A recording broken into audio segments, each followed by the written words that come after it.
Halo, assalamualaikum warahmatullahi wabarakatuh. Balik lagi bareng gua, Atta Anargi Medriatama Putra, perwakilan dari kelompok 1 Ngaret. Kali ini gue bakal memperkenalkan teman-teman gua. Yang pertama ada Lutfi, yang kedua ada Vidya, yang ketiga ada Aulia, dan satu lagi yaitu Rehan. Kali ini gue dan teman-teman gue bakal menjelaskan tentang permasalahan komunikasi kelompok. Terima kasih. Kali ini gue bakal ngejelasin pengertian dari komunikasi kelompok. Komunikasi kelompok adalah komunikasi yang berlangsung antara seorang komunikator dengan sekelompok orang yang jumlahnya lebih dari 2 orang. Sekelompok orang yang menjadi komunikan itu bisa sedikit dan bisa banyak.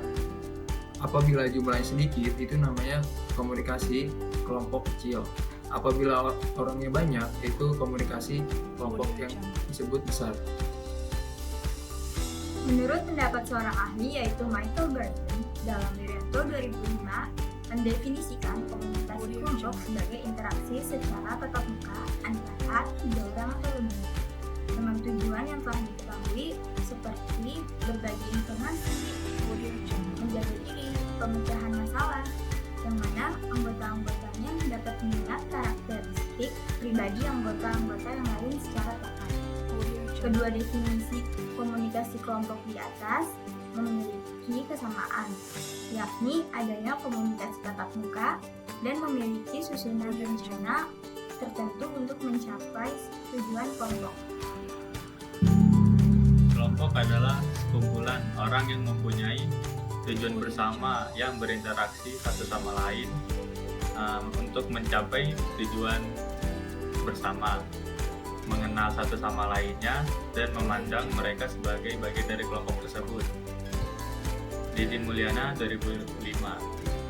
Konflik terjadi karena adanya perbedaan atau kesalahpahaman antara individu atau kelompok masyarakat yang satu dan individu atau kelompok masyarakat yang lainnya. Dalam konflik, pasti ada perselisihan dan pertentangan di antara pihak-pihak yang berkonflik. Konflik bisa dialami oleh siapa saja pada berbagai lapisan sosial masyarakat. Konflik bisa dimulai dari keluarga, kelompok organisasi, masyarakat sekitar, nasional, dan global. Telah banyak klasifikasi kelompok yang dilahirkan oleh para ilmuwan sosiologi. Namun, dalam kesempatan ini, kita sampaikan hanya 2 klasifikasi kelompok, kelompok primer dan kelompok sekunder.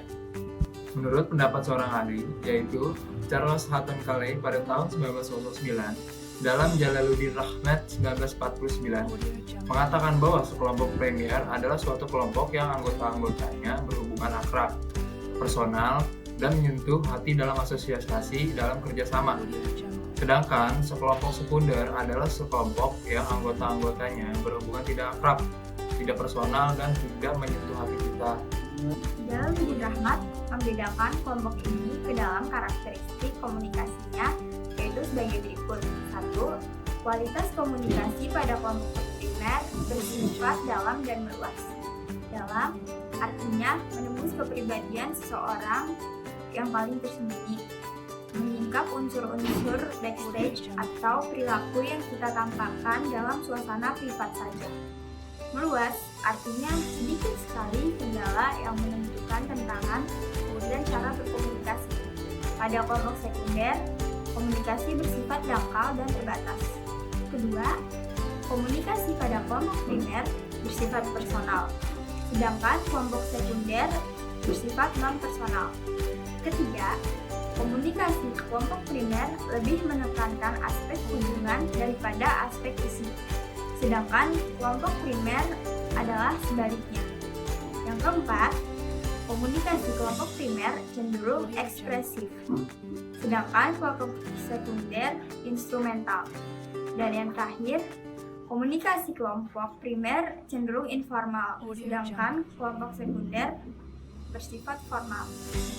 Theodore Newcomb 1930 melahirkan istilah kelompok keanggotaan atau membership group dan kelompok rujukan. Kelompok keanggotaan adalah kelompok yang anggota-anggotanya secara administratif dan fisik menjadi anggota kelompok itu. Sedangkan kelompok rujukan adalah kelompok yang digunakan sebagai alat ukur atau standar untuk menilai diri sendiri atau untuk membentuk sikap. Komunikasi kelompok mempunyai beberapa fungsi antara lain menjalin hubungan sosial antara anggota dan kelompok. Bagaimana individu dalam suatu kelompok bisa berhubungan sosial tanpa komunikasi, atau sejauh mana suatu kelompok dapat memelihara hubungan sosial di antara anggota dengan anggota ataupun anggota dalam kelompok. Kemudian, misi pendidikan atau hal ini berkaitan dengan pertukaran informasi antar anggota. Melalui fungsi ini, kebutuhan anggota akan informasi baru dapat terpenuhi. Kemampuan persuasi. Fungsi ini sebelumnya dapat menguntungkan atau merugikan pihak yang mempersuasi. Misalnya, seorang yang berusaha mempersuasi anggota kelompoknya untuk tidak melakukan sesuatu. Jika mempersuasi yang sejalan dengan kelompok, maka ia akan terlibat dan menciptakan iklim yang positif di dalam suatu kelompok tersebut. Tetapi sebaliknya, jika ia mempersuasi sesuatu yang bertentangan dengan kelompok, maka akan berpotensi menciptakan konflik dan perpecahan di dalam kelompok. Masalah problem solving. Hal ini berkaitan erat dengan jalan-jalan alternatif dari para anggota kelompok untuk memecahkan masalah. Sebagai terapi, pasti kalian pernah mendengar soal terapi kelompok, bukan? Tapi memang fungsi yang kelima ini sedikit berbeda dengan fungsi-fungsi sebelumnya. Karena dalam fungsi kelima ini lebih fokus pada membantu diri sendiri, bukan membantu kelompok. Pengaruh kelompok pada perilaku komunikasi, yaitu konformitas. Konformitas adalah perubahan perilaku atau kepercayaan menuju norma kelompok sebagai akibat tekanan kelompok yang real atau dibayangkan. Bila sejumlah orang dalam kelompok mengatakan atau melakukan sesuatu, ada kecenderungan para anggota untuk mengatakan dan melakukan hal yang sama. Fasilitasi sosial. Fasilitasi dari kata Prancis, facile artinya mudah, menunjukkan kelancaran atau peningkatan kualitas kerja karena ditonton kelompok. Robert Zajones 1965 menjelaskan bahwa kehadiran orang lain dianggap menimbulkan efek pembangkit energi pada perilaku individu. Efek ini terjadi pada berbagai situasi sosial, bukan hanya di depan orang yang menggairahkan kita. Energi yang meningkatkan akan kepentingan kemungkinan dikeluarkan respon yang dominan. Respon dominan adalah perilaku yang dikuasai. Kemudian ada polarisasi. Polarisasi adalah kecenderungan ke arah posisi yang ekstrim. Bila sebelum diskusi, kelompok para anggota mempunyai sikap akan mendukung tindakan tertentu. Setelah diskusi, mereka akan lebih kuat lagi mendukung tindakan itu. Sebaliknya, bila sebelum diskusi, para anggota kelompok agak menantang tindakan tertentu. Setelah diskusi, mereka akan lebih menentang lebih keras. Faktor keefektifan kelompok dapat dilacak pada karakteristik kelompok, yaitu pertama, ukuran kelompok, kedua, jaringan komunikasi, ketiga, kohesi kelompok, dan keempat, kepemimpinan. Manfaat dari membentuk kelompok yang efektif dari penelitian yang dilakukan adalah yang pertama, saling bertukar informasi antara anggota untuk mencapai tujuan bersama. Yang kedua, menambah pengetahuan untuk memecahkan masalah dalam sebuah persoalan yang belum pernah dihadapi. Yang ketiga, membantu setiap anggota menjadi lebih sigap dalam memecahkan persoalan yang dihadapi sebuah kelompok. Yang keempat, mengembangkan mental setiap individu untuk berani mengungkapkan sebuah pendapat dalam kelompok. Yang kelima, meningkatkan kesadaran setiap anggota untuk tetap bersatu dan menghadapi sebuah masalah. Ada dua permasalahan dalam kelompok, yaitu perbedaan dalam tujuan saling ketergantungan dalam menjalankan tugas atau pekerjaan dalam kelompok. Yang kedua, perbedaan dalam nilai dan persepsi. Penyelesaian masalah yang pertama mengikuti satu koordinasi dari seorang ketua kelompok.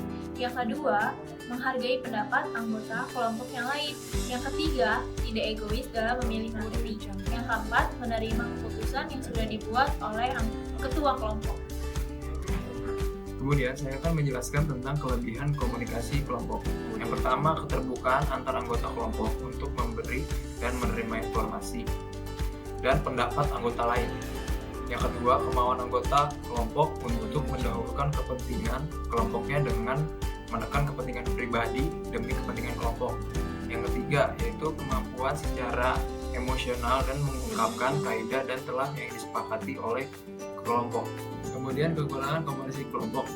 Kelemahan pada kelompok bisa disebabkan karena waktu, penugasan, tempat, dan jarak. Anggota kelompok yang berjauhan dapat mempengaruhi kualitas dan kuantitas pertemuan. Itu adalah kekurangan dari komunikasi kelompok. Oke, balik lagi bareng gue Atta Energia. Sebelumnya terima kasih sudah menonton video kami dari kelompok 1 tentang komunikasi kelompok. Jangan lupa like, komen, sama subscribe ya. Dadah.